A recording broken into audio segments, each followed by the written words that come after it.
नमस्कार, मैं हूं आपके साथ मयंक। देखिए, आज 20 मार्च है और जंग का 21वां दिन और बीती रात की पूरी अपडेट्स मैं आपको बताऊंगा। देखिए, 9 देश जल रहे हैं, एक नहीं, दो नहीं, पूरे 9 देश। सऊदी जल रहा है, कतर जल रहा है, Dubai, Bahrain, Jordan, Kuwait, Israel, Oman, ये सब जगह ऐसी हैं जहां पर ईरान ने पिछले 14 से 15 घंटों के अंदर हमले किए हैं और भयंकर तबाही मचाई है। इजराइल में तो मानो ये हाल है कि धुआं धुआं हो रखा है पूरा इजराइल। और देखिए, इसीलिए मैंने थंब दिया इसका कि 9 देश जल रहे हैं और कहा यह जा रहा है, लोग कह रहे हैं कि इस बार ईद का चांद जो है वो ईरान की जीत लेकर आया है। देखिए, कल बेंजामिन नेतन्याहू ने इजराइल में प्रेस कॉन्फ्रेंस की और उन्होंने खुले तौर पर कहा कि ईरान की मिसाइल्स बेहद खतरनाक हैं और उन्होंने एक प्रकार से ईरान की मिसाइल्स का लोहा मान लिया। उन्होंने ये भी कहा कि डोनाल्ड ट्रंप ने उनकी बातों में आकर ईरान पर हमला नहीं किया, बल्कि ये डोनाल्ड ट्रंप का और अमेरिका का खुद का फैसला था। उसी तरह एक प्रेस कॉन्फ्रेंस में डोनाल्ड ट्रंप ने ये बात कही कि जिस तरह से ईरान ने 10 देशों पर हमला किया, उसे देखकर वो भी हैरान है, अमेरिका भी हैरान है। यानी एक प्रकार से ये कहा जा रहा है कि डोनाल्ड ट्रंप और नेतन्याहू ने एक प्रकार से सरेंडर कर दिया है और ये ईरान की बहुत बड़ी जीत है। देखिए, मैं आपको डिटेल बताऊंगा। जिस तरह से कल हमले देखे आपने, ऑयल फील्ड्स पर हमले हुए, ईरान की मिसाइल्स गिरी हैं सऊदी पे, कतर पे और बहरीन में, सब जगह ऑयल फील्ड्स में आग लग गई है। अगर हम यूएई की बात करें, मैं आपको एक शॉर्ट अपडेट देना चाह रहा हूं कि पिछले 12 घंटों के अंदर, यानी आप देखें 19 तारीख की दोपहर से लेके आज 20 मार्च की सुबह तक अगर हम बात करें तो कितने अटैक्स हुए हैं। देखिए, यूएई में 13 मिसाइल्स गिरी हैं, कतर में 14 मिसाइल्स गिरी हैं, बहरीन में अमेरिकी बेस पर फिर हमला हुआ है और 5th फ्लीट के ऊपर फिर से मिसाइल मारी गई है। यानी बहरीन में तो जो नेवी का 5th फ्लीट है उसका तो हाल बेहाल है, वो संभलते हैं इसके पहले अगला हमला हो जाता है। यूएई में जुबैल सैमरेफ रिफाइनरी पूरी तरह से तबाह कर दी गई है, उसमें आग लगी हुई है। सर्विलांस टावर यूएई में, उस पर हमला हुआ है। फुजैरा पोर्ट जल रहा है, वो आपने तस्वीरें देखी जिस तरह से ऑयल टैंकर्स में आग लगी है। इसके अलावा कुवैत की तेल रिफाइनरी पर एक बार फिर से हमला हुआ है। कतर का हाल आपको ही पता है, रास लफान एलएनजी पर 14 मिसाइलें गिरी हैं। जो कल तस्वीरें आ रही थी और आपने कल जो खबरें देखी कि कतर में जो है रास लफान एलएनजी जो स्टेशन है वहां पर हमले हुए हैं, अब उसके नंबर सामने आए हैं। उसके ऊपर 14 मिसाइल्स हिट की गई और उसके बाद वो भयंकर आग लगी है और उसका बड़ा हिस्सा जो है वो तबाह हुआ है। सऊदी की बात करें, सऊदी में देखिए, पहले हमने देखा जिस तरह से कि गैस और ऑयल फील्ड्स पर मिसाइल्स गिरी, उसकी तस्वीरें आई। उसके बाद फिर से अरामको जो ऑयल स्टेशन है, उसमें ऑयल रिफाइनरी है, उसके ऊपर फिर से ड्रोन अटैक हुए और बताया जा रहा है कि अरामको के एक हिस्से में फिर से आग लग गई है। यानी आप देखिए, सऊदी पे हमले हैं। रियाद की बात की जाए, रियाद में अमेरिका के बेस के ऊपर बड़े ड्रोन अटैक्स हुए हैं। यानी अमेरिका का जो बेस है रियाद पर, उस पर अटैक हुए हैं और ड्रोन्स गिरे हैं। यानी सिर्फ ऐसा नहीं है कि ड्रोन्स हमले हुए और वो तबाह कर दिए गए। जानकारी आई है अमेरिकन बेस पर शायद 136 ड्रोन गिरा है। अब आप देखें, इस तरह से अगर टोटल काउंट कर लें आप, तो ये देश हो गए 9 देश जिन पर एक साथ ईरान हमले कर रहा है। अब हम बात कर लेते हैं एक बार इजराइल की। बीती रात, यानी पिछले 12 घंटों के अंदर की हम बात करें, 19 तारीख की रात से आज 20 तारीख की सुबह तक तेल अवीव के ऊपर एक बार फिर 14 से 15 मिसाइल्स गिरी हैं, बताया जा रहा है। मतलब बीते चंद घंटों के अंदर रात के वक्त एक बार फिर बड़ा हमला हुआ। सिर्फ तेल अवीव में 14 से 15 मिसाइल गिरी हैं। नेवातिम बेस, कल हमने देखा था किस तरह से इजराइल में बेन गुरियन एयरपोर्ट पर हमला हुआ था और वहां पे कई जहाज जल गए थे। 3 की जलने की तस्वीरें सामने आई, बताया जा रहा है कई जहाज जल चुके हैं। उसके बाद बीती रात एक बार फिर ईरान की तरफ से मिसाइल दागी गई और नेवातिम बेस को टारगेट किया गया। नेवातिम वो बेस है जहां से टेक ऑफ करते हैं इजरायली F-35 जेट्स ईरान पर हमला करने के लिए। उस बेस के रनवे के ऊपर मिसाइल्स गिरी हैं, जो जानकारी सामने आ रही है। इसके अलावा सेंट्रल इजराइल की आप बात करिए, सेंट्रल इजराइल में ऐसा लग रहा है कि पूरा आसमान, देखिए आसमान की जब बात हो रही है तो 2 ही चीज़ों की चर्चा है इस समय। एक तो ईद के चांद की और दूसरा इजराइल के आसमान में ईरान की मिसाइल की, और कोई तीसरी चीज़ जो है उसकी चर्चा ही नहीं है। खबरों में इस समय। और सेंट्रल इजराइल का आसमान बीती रात ऐसा लग रहा था जैसे जब हिंदुस्तान में दिवाली मनती है तो आसमान में जैसे पटाखे चलते हैं, उस तरह से पूरी रोशनी ही रोशनी। और वो क्लस्टर बम्स थे ईरान के, जो एक खुर्रम शहर निकलती है और साथ में जो है वो 80 क्लस्टर बम्स एक साथ निकाल के गिराती है। कहीं कहीं तो वो 100 से भी ज़्यादा क्लस्टर बम्स दिखते हैं और वो सब की सब रोशनी, पूरी गुच्छा दिखाई देता है रोशनियों का। अब क्या उसको आयरन डोम रोकेगा और क्या एरो रोकेगा और क्या डेविसलिंग रोकेगा? सब के सब फेल। ऐसा लगता है पूरा डिफेंस सिस्टम इजराइल का जो है वो तबाह हो चुका है।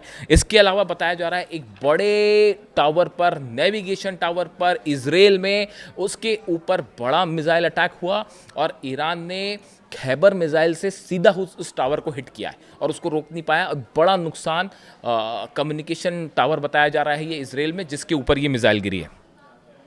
देखिए, ईरान के सुप्रीम लीडर ने कल ही ये बात कह दी थी कि जिस तरह से अली लारिजानी साहब को हिट किया गया, उनको निशाना बनाया गया, बासिज फोर्स के जो हेड थे उनको निशाना बनाया गया, जो हमले हो रहे हैं ईरान में उसका बदला लिया जाएगा और एक एक हमले का, एक एक शहादत का बदला लिया जाएगा। ईरान के सुप्रीम लीडर की तरफ से बात साफ कर दी गई कि किसी सूरत में ईरान जो है वो सीज फायर अब नहीं करेगा। और उसका नतीजा है, आप देखिए, पूरा इजराइल जल रहा है। सऊदी अरब से लेकर जितने अरब कंट्रीज़ हैं सबके ऊपर हमले हो रहे हैं और अभी वहाँ ये चर्चा ही चल रही है कि वार्निंग ही दी जा रही है, अभी ईरान पर हमला करने की हिम्मत कोई नहीं दिखा पा रहा है। अब ये हालात कब तक बने रहेंगे? लेकिन इसके अलावा आप देखिए, दो बड़े डेवलपमेंट हैं। जर्मनी ने एक बार फिर ये कह दिया है डोनाल्ड ट्रंप को कि ये हमारा युद्ध नहीं है, हम इसमें नहीं आएंगे। दूसरी तरफ अमेरिका की तरफ से ये खबरें हैं, सोर्सेस से बताया जा रहा है कि रशिया, ये जो अटैक्स हो रहे हैं, देखिए बड़े पिन पॉइंटेड अटैक्स हैं। आप देखिए, जितनी ऑयल इंडस्ट्री है मिडिल ईस्ट की और जो बड़ी रिफाइनरीज हैं खासकर अरेबियन कंट्रीज़ में, इन सब की सुरक्षा के लिए डिफेंस सिस्टम लगाए गए थे, पेट्रियट सिस्टम लगाए गए थे। इन देशों के पास अपने डिफेंस सिस्टम है, वो लगाए गए थे। कई जगह जो थार्ड है वो भी लगाए गए थे। लेकिन ये सबके सब डिफेंस सिस्टम पूरी तरह फेल हैं। आप देखिए, पहले जो हमले हुए, आप अगर देखें बंच में हमले हुए, सबसे पहले शाही ड्रोन निकाले गए। वो ईरान ने कहा है हमारे पास जो पुराने ड्रोन थे उनसे हमले हो रहे थे, तो इन्होंने बड़ी संख्या में करीब 5000 ड्रोन ऐसे रिलीज़ कर दिए जो बताया जाता है कि पुराने ड्रोन्स थे और जिनको इंगेज करने में ही अमेरिका और अरब देशों की आधे से ज़्यादा जो इंटरसेप्टर्स है वो ख़त्म हो गए। उसके बाद मिसाइल से हमले हुए। मिसाइल से हमले कहाँ होते हैं? अल उदैद बेस के नेविगेशन डोम को उड़ा दिया। बहरीन का जो टावर था बड़ा, जो कि अलर्ट देता था कि कहाँ से हमले हो रहे हैं, उसको उड़ा दिया। कहीं पे जो है वो सऊदी के रडार पर हमला हो गया। यानी आप देखिए, जितने अलर्ट करने वाले सिस्टम थे, वो चाहे जॉर्डन हो, चाहे इराक हो, चाहे कुवैत हो, बहरीन हो, सऊदी हो, यूएई हो, सब पर चुन चुन के हमले हुए। यानी डिफेंस सिस्टम को पूरी तरह से ब्लोन अप कर दिया। अब उसके बाद अब टारगेट हो रहा है, देखिए ये कहानी शुरू हुई जिस तरह से ईरान की पार्स गैस फील्ड पर हमला हुआ। डोनाल्ड ट्रंप अब ये कह रहे हैं, वो मैंने आपको कल वीडियो में बताया था कि भाई हमने हमला नहीं किया, ये तो इजराइल ने हमला कर दिया। जैसे कोई बच्चों का खेल चल रहा है अभी भी कुछ लोगों के लिए, ये सोच रहे हैं जैसे बच्चे बहाना नहीं बनाते, उस तरह का बहाना आया कि अरे नहीं नहीं नहीं हमने नहीं किया, ये तो इजराइल ने कर दिया है। और जिसने भी किया हो उसका नतीजा, उसका परिणाम ये भुगतना पड़ा। देखिए, पार्स सबसे बड़ी गैस फील्ड है ईरान की और उस पर जो हमला हुआ उसका बदला लिया ईरान ने और नतीजा ये है कि 9 देशों के गैस फील्ड्स और ऑयल स्टेशंस आज जल रहे हैं। उसका नतीजा ये था कि 9 देशों में एक साथ जो है वो आग लगी हुई है, वो धधक रहे हैं। अब इसके अलावा देखिए, एक बड़ी खबर ये है, 2 खबरें हैं बेहद अहम। एक तो हॉर्मूज़ में, देखिए ये सब खबरों में आपने सुना होगा इस तरह से कि सऊदी और यूएई, बहरीन, कतर, कुवैत, यहाँ पे हमले हो रहे हैं। तो खबरों में ये बड़ा हिस्सा इसको कवर कर रहा है, अलग अलग प्लेटफॉर्म्स पे आपने देखा होगा। लेकिन इसके बीच में हॉर्मूज़ में भयंकर जंग चल रही है, भयंकर जंग चल रही है। और देखिए, जिस तरह से अमेरिका की तरफ से हमले ये हुए हैं पिछले कुछ चंद घंटों की बात कर रहा हूँ मैं आपको फिर रिपीट कर रहा हूँ तारीख। आज 20 तारीख है, 20 तारीख की सुबह मैं वीडियो बना रहा हूँ। 19 तारीख को की रात को और 19 की शाम को अमेरिका की तरफ से 2-3 बहुत बड़े हमले हुए हैं हॉर्मूज़ में। देखिए, जिस तरह से केशम, मैंने आपको बताया था, केशम जो आइलैंड है उस पर बड़ा निशाना हो रहा है। उसके अलावा खार्क को एक बार फिर निशाना बनाया जा रहा है और यहाँ पर अमेरिका की तरफ से 2000 किलो से लेकर 5000 किलो तक के बॉम्ब्स ड्रॉप किए गए हैं। ये जो ईरान के हमले हो रहे हैं, इससे एक ऐसा मैसेज जा रहा है, मान लो ईरान जो है वो भारी पड़ गया है अमेरिका पे, इजराइल पर और 9 देशों पर। इसीलिए मैंने ये बात कही थी कि ईद का चांद जो है ऐसा लग रहा है कि वो तो ईरान की जीत ले आया है। बहुत से लोग ये कह रहे हैं, मुझसे कहा कई लोगों ने कि इस बार जो ईद का चांद जब भी आप देखें या उसकी चर्चा भी करें या ईद की बात करें तो ये ईद जो है ईरान की जीत लेकर आई है। इस तरह की लोग बात कर रहे हैं। अमेरिका में जिस तरह से वो सस्पिशियस ड्रोन दिखाई दिए गए, उसके बाद पूरे अमेरिका में पैनिक कि भाई कैसे अंदर आ गए, ड्रोन कहाँ से आ गए, और 2 मंत्रियों के सिर पर घूम के चले गए वो भी एक अपने आप में बड़ी हैरान करने वाली बात है।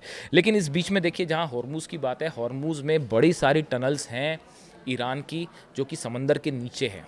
कई सारी मिसाइल सिटीज़ हैं। मैंने आपको पहले बताया था हॉर्मुज़ में ट्रम्प का प्लान बड़ा साफ है कि पहले एंट्री और एग्ज़िट पॉइंट्स पर हमले हों, उसके बाद जो पहले जितनी टनल्स हैं, हथियारों के अड्डे हैं, उनको तबाह किया जाए, फिर एंट्री और एग्ज़िट पॉइंट पर हमले किए जाएं, फिर उसके बाद ट्रिपोली वहाँ बस पहुँचने वाला है। जो नया जहाज़ आ रहा है जापान से, वो 2 तो निकल लिए, अब्राहम लिंकन भी निकल लिया है और जेरल्ड आर फोर्ड भी जो है उसमें तो आग ही लग गई है। और अब बात कन्फर्म हो गई है कि ईरान ने हिट कर दिया उसको, और वो जो है ग्रीस पहुँच गया है। वो आप आग नहीं बुझ पा रही उसमें, पता नहीं कितने दिन पहले हिट हुआ था, वो उसमें आग ही नहीं पूछ पा रही है। तो वो जो है वो अपना अलग, ये 2 जहाज पीछे हो गए हैं। INS USS ट्रिपोली का इंतजार है, जिसमें मरीन्स है 2000, वो आके वहाँ पे लैंड करेंगे या कैसे प्लान होगा वो पता नहीं, वो शायद अमेरिका और ट्रंप जाने कैसे प्लान होगा।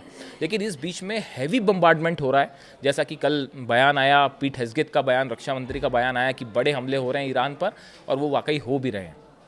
लेकिन इस बीच ईरान की तरफ से भी एक बड़ा दावा किया गया है कि हॉर्मुज़ में जो स्ट्रैटेजिक पोजीशन पर हमले किए गए अमेरिका के द्वारा, बंकर बस्टर बम्स पे इसके ज़रिए जो हमले हुए हैं, उसमें ईरान की मिसाइल सिटीज़ को कोई खासा नुकसान नहीं हुआ है। मैं सिर्फ हॉर्मुज़ की बात कर रहा हूँ। ये ईरान के सोर्स से खबर आई है कि अमेरिका ने जो बंकर बस्टर्स बम गिराए, खासकर हॉर्मुज़ के आसपास समंदर के नीचे जो मिसाइल सिटीज़ हैं उस पर कोई खास नुकसान नहीं हुआ है। और ये बड़ा सेटबैक है अमेरिका के लिए।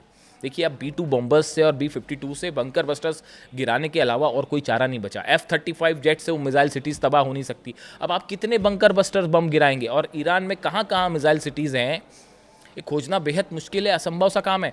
जब वो छोटे से गज़ा में जो सुरंगें बना रखी थी वो खोजना मुश्किल हो जा रहा था, तो इतने बड़े ईरान में मिसाइल सिटीज़ को खोज के उस पर हमले करना, और वो कितने फीट ज़मीन के नीचे है, बंकर बस्टर जा पाएंगे नहीं जा पाएंगे, बड़ा चैलेंज है।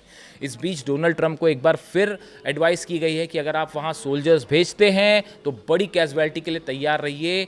करीब 6 से, देखिए टोटल सेना तो 10 लाख से ज़्यादा है ईरान की, जो इस मोड में है कि तुरंत हमला करें। लेकिन बताया जा रहा है कि ईरान ने 6 लाख सोल्जर्स को इस पोजीशन में रखा है कि किसी तरह का भी ग्राउंड ऑपरेशन होगा उसकी भी एक बड़ी तैयारी कर ली गई है कि अमेरिका की अगर ग्राउंड फोर्सेस आती हैं और किसी तरह के मरीन्स उतरते हैं तो उनको कैसे घेरना है, उन पर कैसे हमले करना है, बड़ा प्लान तैयार है इसका। और इसी तरह की कोई भी कोशिश एक ऐसी जंग छेड़ेगी जो शायद इतिहास में पहली बार देखने को मिलेगी, खास तौर पर मिडिल ईस्ट में। इसके अलावा देखिए, बुशर पर हमले हुए हैं, जिसमें ये भी दावे हो रहे हैं कि वहाँ पर कुछ रशियन साइंटिस्ट भी मौजूद थे। अब इसके बारे में अभी रशिया की तरफ से क्या कहा जाता है उसका इंतज़ार है। बुशर न्यूक्लियर प्लांट है जो कि रूस की मदद से चलता है, उसके ऊपर हमले हुए हैं। ऐसा दावा है कि उसमें कुछ रशियन साइंटिस्ट भी मौजूद थे। उनकी क्या स्थिति है इस बारे में अभी कोई बयान नहीं है। इसके अलावा आप देखें कि चीन जो है, एक बड़ी इसमें डेवलपमेंट ये भी है, जिस तरह से खबरें आई कि चीन जो है वो उसको कहा गया है कि किसी तरह से आप ईरान को रोकिए। अब इसमें चीन का क्या कंट्रीब्यूशन है, पर्दे के पीछे बहुत सारी चीज़ें हो रही हैं। कई देश बातचीत कर रहे हैं, 9 देशों की बात ईरान ने ठुकरा दी है, सिरे से खारिज कर दिया है। अमेरिका इजराइल की तो बात सुनने का सवाल ही नहीं है। अब उसके बाद ऐसा कहा जाता है कि ये जो तेल के दाम आसमान छू रहे हैं वो उनको कैसे कंट्रोल किया जाए, इकॉनमी पर को कैसे, हालात पर नियंत्रण कैसे लाया जाए, इसके लिए चीन से कोशिशें हो रही हैं कि किसी तरह से ईरान को रोका जाए। लेकिन फिलहाल ईरान के सुप्रीम लीडर ने, जुम्मा है आज, साफ कर दिया है, जुम्मे पर मैसेज साफ कर दिया है कि किसी सूरत में जो है ईरान सीज़फायर नहीं करेगा और जंग नहीं रुकेगी। लेकिन इस पूरे हालात के बीच में चीन बड़ी जो है बारीकी से ये भी देख रहा है कि अमेरिका की कहाँ कहाँ कमजोरियाँ हैं, कहाँ कहाँ अमेरिका की फोर्सेस फेल हो रही हैं, कैसे उनके डिफेंस सिस्टम तबाह हो रहे हैं, कैसे फाइटर जेट्स पे हमले हो रहे हैं लेकिन वो ईरान का कुछ खास नहीं बिगाड़ पा रहे। हमले हो रहे हैं, तबाही हो रही है, लेकिन सत्ता परिवर्तन नहीं हो पा रहा। अब आगे ट्रंप क्या करेंगे? देखिए, चाइना इसको बड़े माइन्यूटली फॉलो कर रहा है। बड़ी वजह यह है कि कल को वो ताइवान पर हमला करता है तो ये देखना है कि अमेरिका की गलत लूप होल्स कहाँ है और कैसे उसका फ़ायदा उठाया जाए। वो चीन की एक अलग प्लानिंग चल रही है और अमेरिका के कुछ सीनेटर बार बार ये कह रहे हैं कि अगर चीन ने कुछ कर दिया तो आपके पास आप ना घर के रहेंगे ना घाट के रहेंगे, कुछ नहीं बचेगा। अब ट्रंप के पास ऑप्शन क्या है? हवाई हमले जारी रखें, वो तो चल रहे हैं, उससे सत्ता परिवर्तन होगा? नहीं होगा। ग्राउंड ऑपरेशन करें, भयंकर कैजुअलिटी होगी अमेरिकन सोल्जर्स की। 6 लाख सैनिक एकदम कफन बांध के तैयार खड़े हैं ईरान के वेलकम करने के लिए। आप आइए, फिर क्या होगा? ग्राउंड ऑपरेशन खतरे में। तीसरी ऑप्शन जिसकी बड़ी चर्चा है कि हो सकता है जल्दी ही डोनाल्ड ट्रंप ये अनाउंसमेंट कर दें कि भाई अब बस बहुत हुआ, बहुत हमारी जीत हो गई, अब हमने बड़ा नुकसान पहुंचा दिया ईरान को, अब हम वापस चले। इसकी सबसे ज़्यादा संभावना लग रही है कि ट्रंप जल्दी ही इस तरह का कुछ अनाउंसमेंट करके अपना ये लाव लश्कर लेके निकल जाएं और फंस जाएंगे नेतन्याहू और इजराइल। उनका क्या होगा, उनको कौन बचाएगा, अब वो खुदा ही जाने कि उनका क्या होगा। इसके अलावा आप देखिए 2-3 बड़े डेवलपमेंट। ऑयल प्राइसेस जिस तरह से आगे आसमान छूने लगे हैं, जिस तरह से कमर्शियल ठिकानों पर हमले हो रहे हैं, ऑयल और गैस निशानों पर ठिकानों पर हमले हो रहे हैं, इसने बात साबित कर दी है जो ईरान ने कहा था कि अब ये इकोनॉमिक वॉर होगा। आर्थिक युद्ध छेड़ दिया है ईरान ने। बाकी के जो जंग हो रही थी वो तो हो रही थी और इसकी वजह से मैंने आपको पहले भी बताया था कि अगर आपने इकॉनमी को चोक कर दिया या आपने अमेरिका की गर्दन पकड़ ली। और इस मामले में एक्सपर्ट्स ये बता रहे हैं कि ये आर्थिक जो युद्ध है इस पे ईरान भारी पड़ता दिखाई दे रहा है अमेरिका पे। अब देखना ये है कि अरब देश कैसे रिस्पॉन्स करते हैं, अमेरिका क्या रिस्पॉन्स करता है, और इजराइल का जो हाल हुआ है बीती रात, एक बार फिर उसे देख के लगता है कि इजराइल में एक बार फिर बड़े सवाल उठ रहे हैं। कई बड़े लोगों के जिंदा रहने को लेकर अभी भी सवाल है, नाम आप खुद समझ सकते हैं। वहाँ से जो भी अपडेट होगा मैं आप तक पहुँचाऊँगा। कमेंट करके बताइए वीडियो कैसा लगा। Thank you so much.